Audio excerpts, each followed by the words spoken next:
This is Red Eyes Radio.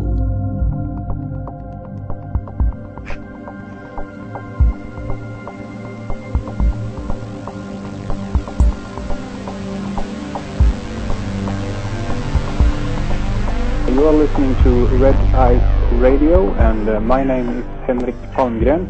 I am the editor and the webmaster of the Red Eyes website, and I will be your host for the next hour.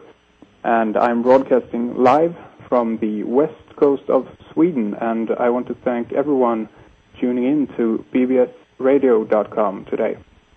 And we have a really good show for you today because we have an very interesting guest joining us. His name is Torbjörn Sasersson, and he's a fellow countryman to myself, and he is the editor of Soul Travel Magazine, an internet magazine dedicated to remote viewing, out-of-body experience, lucid dreaming, and much, much more. And he had featured some very interesting articles on his site the past few months, and I have been linking to a few of those myself. So I hope that many of you out there listening are familiar with his site. But if you aren't, simply head on over to check it out. It's soultravel.nu. That's soultravel, one word, .nu. Check it out, because it's a really interesting site, and there's a lot of good articles there. So, all right, let's bring on our guest. Hello, Torbjörn, and welcome to the program. Hello, it's nice to be on your show. Great. I hope you can hear me well. Yeah, can you hear me fine? Yeah, I can hear very fine. Yes, thank you. Great. Very nice of you to take the time to be here with us today. So, to start things off here, I don't know so very much about you, Torbjörn, and maybe it would be a good idea for those of us who aren't familiar with you or your site to start off and talk. Maybe we could talk a little bit about yourself and maybe some of your background and how you came to start the site, so to say. Okay. Where do we begin? Who is Torbjörn? Who is Torbjörn? Okay, I'm living in Stockholm, Sweden, and I am running a web magazine just like you. Yeah. And you have told the listeners about the web magazine, and my interest is in the soul, what is popularly called the soul, and the ability. I'm very interested in the ability to spread the knowledge about the ability, the paranormal abilities that we all have when we are born as humans. And I think that it's important to spread some light on this, the individuals, what we can do with our inner powers in a positive sense.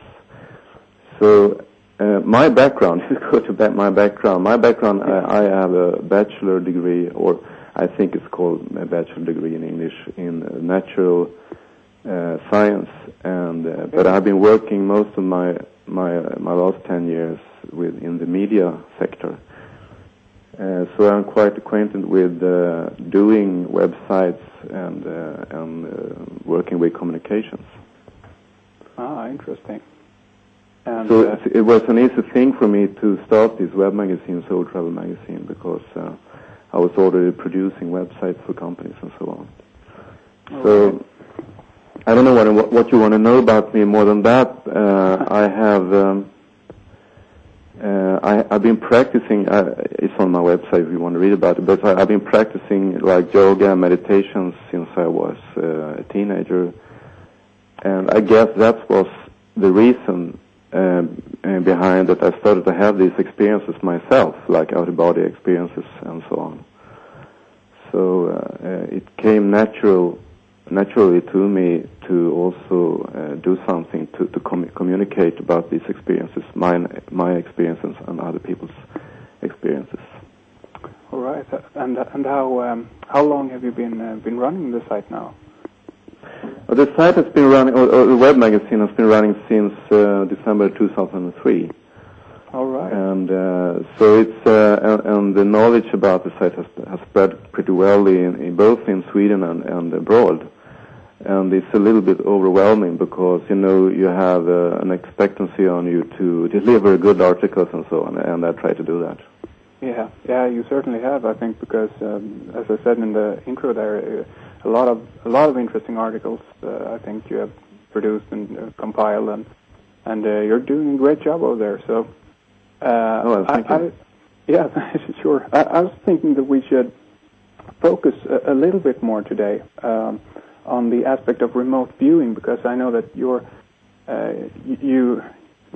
bring up many different things on your magazine. A few of those, of course, as we mentioned, lucid dreaming and out-of-body travel and soul evolution and many different spiritual topics. But I know, because we talked a little bit before this show over the phone, and we talked a little bit about your background as a remote viewer.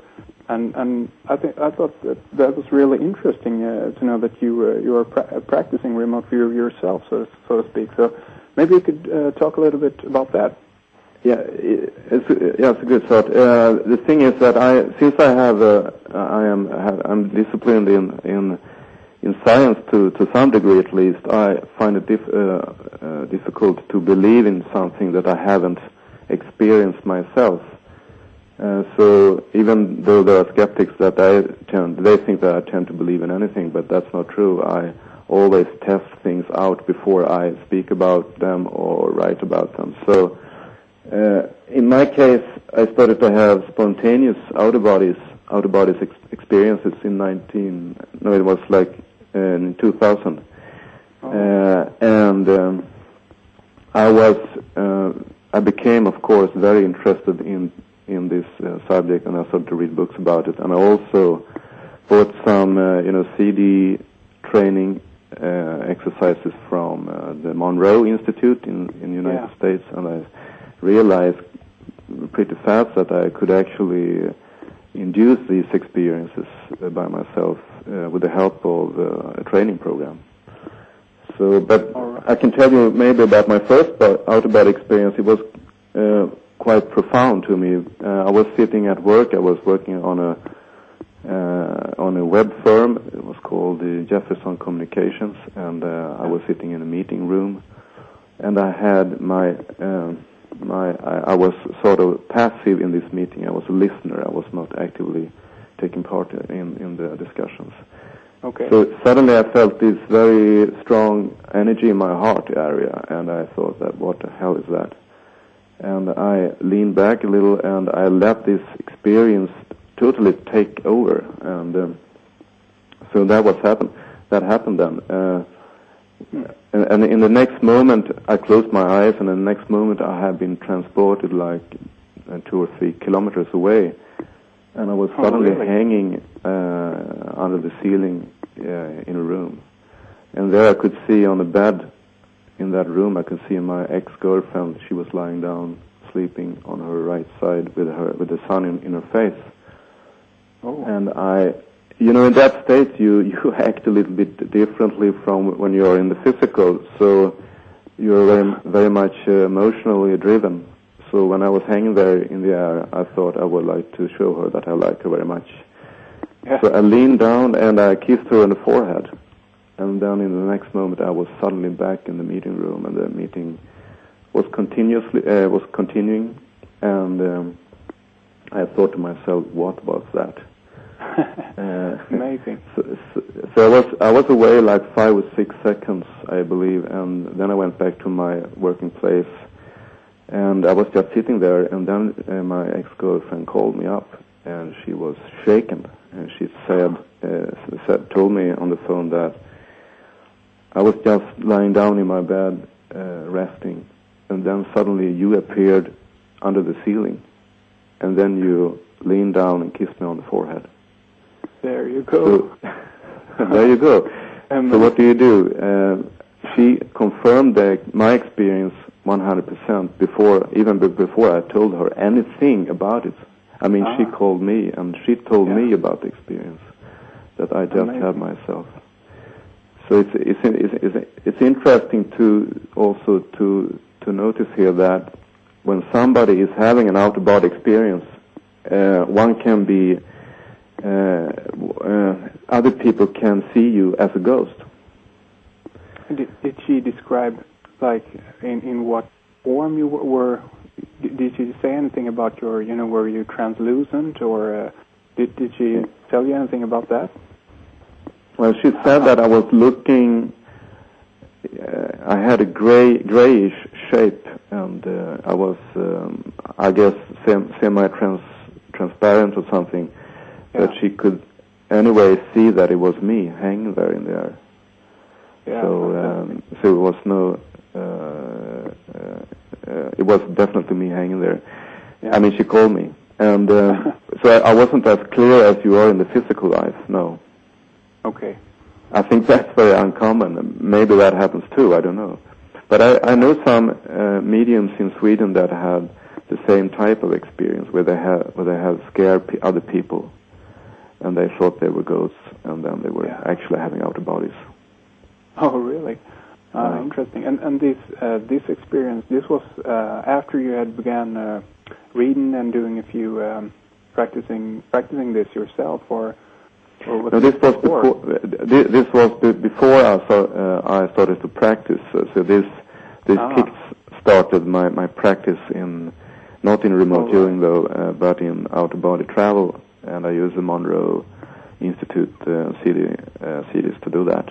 Okay, this is very interesting. If you don't mind me interrupting here, I just to ask you, how did you know what you were experiencing, so to speak? How did you know what kind of information you were heading for after this? Do you understand? You see what I mean? Well, after this experience, I just wanted to have another experience of any kind. So I wasn't looking for any certain kind of information or any certain kind of experience besides it. I wanted to be out of body, an out of body experience. Yeah. During this time I was practicing OBEs. I was also reading books about remote viewing, of course. Yeah. And I maybe 6 months later or so, I took my first course in remote viewing, and I thought I had nothing to lose. So I had the right kind of mind state, I think, when I went into this course, and I had some good results from the beginning. But I also realized that this is really difficult to learn and become really good. I mean, if you're a remote viewing consultant, you have to deliver results at any given time that you are tasked to do it. So it's to do it on purpose, so to speak, for a company or so. It's quite difficult. But to play around with it, it's good enough. It's fun enough to do that, of course. Yeah, I can imagine. So what happened next was that I felt that I had quite good control over the outer body experience. So it was during a time I was inducing these outer body experiences every night and or every early morning. Then I actually called the TV company in Stockholm, and I told them that, why don't you do this on TV? Why don't you do a TV show about out-of-body experiences? And they told me, we are so happy you called us, because we were just thinking about it. So it was a good synchronicity there. And they called me in, and I went to this meeting, and